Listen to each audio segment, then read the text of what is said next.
Сборник самых простых, бюджетных и экологичных рецептов папье-маше.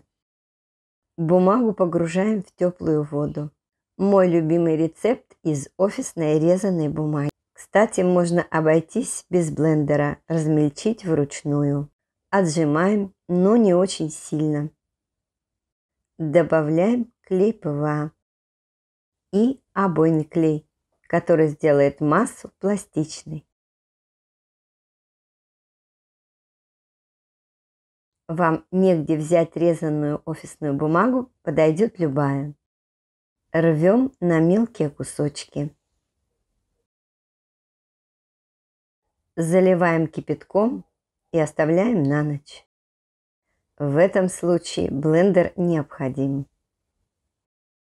Также можно добавить обойный клей или обойтись только клеем ПВА. Для пластичности добавляем несколько капель моющего средства для посуды. Как получить атмосферно стойкую массу папье-маше? В отжатую бумагу добавляем клей ПВА и сухую финишную шпаклевку. Такой массой вы можете декорировать цветочные горшки для сада.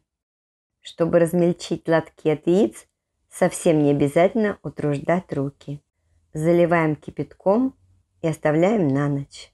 Затем размельчаем руками. Теперь это нетрудно сделать. А что же с пропорциями? Их у меня нет.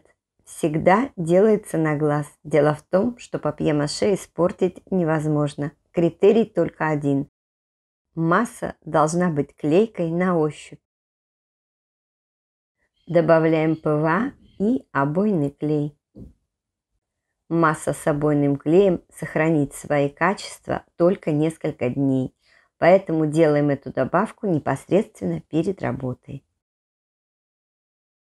А теперь горячий рецепт, без клея ПВА. Заливаем кипятком и оставляем на ночь. Растворяем муку в холодной воде. Ставим на средний огонь. Добавляем муку с водой в кипящую массу. Непрерывно помешивая, варим минут 10. Снимаем с огня и снова блендер. Откидываем на дуршлаг. По мере надобности берем небольшое количество массы, добавляем сухую финишную шпаклевку.